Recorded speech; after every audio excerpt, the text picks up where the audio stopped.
يثرب وقائمة الراحلين في شهر يناير القادم إن شاء الله. اعمل لي متابعة يا أبو الصحاب وتعالى لما أحكي لك.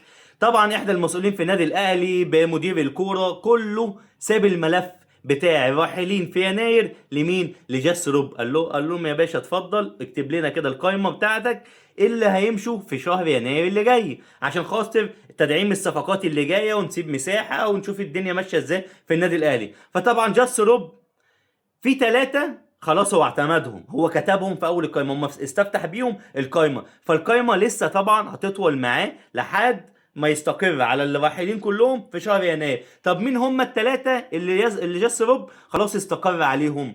أول واحد معانا وهو محمد مجدي قفشة.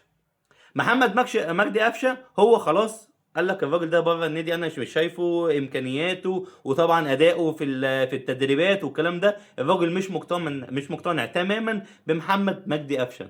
فمحمد مجدي قفشه ده اول واحد مكتوب في قائمه الراحلين في شهر يناير. مين تاني واحد؟ وهو عمر كمال عبد الواحد. ايه ده لعبه اساسي وجاب جون، كل الكلام دوت عادي جدا، لعب وجاب جون وبتاع وعمال يتفرج عليه، بس الراجل مش مقتنع بيه ولا في باك يمين ولا في جناح، هو جربه في الناحيتين فطبعا مش مقتنع بيه.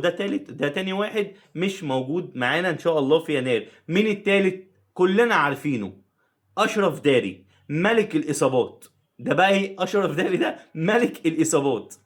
اشرف داري طبعا من ساعه ما جه قال لك من ساعه ما جيت هو متصاب، وشاف الماتش اللي فاتت برضه ما كانش في التشكيل، كان اصابات وطبعا اجنبي، فطبعا هو عايز يفضي مساحه لاجنبي عشان خاطر الصفقات اللي جايه. فاشرف داري مش معانا لحد في شهر يناير اللي جاي. مين الباقي؟ لسه هيتفرج ولسه ما قررش على باقي القايمه اللي رايحين في شهر يناير. فشوف انت توقعاتك مين هيبقى معانا واكتب لي في كومنتات توقعاتك مين اللي هيبقوا مستبعدين في شهر يناير للنادي الاهلي.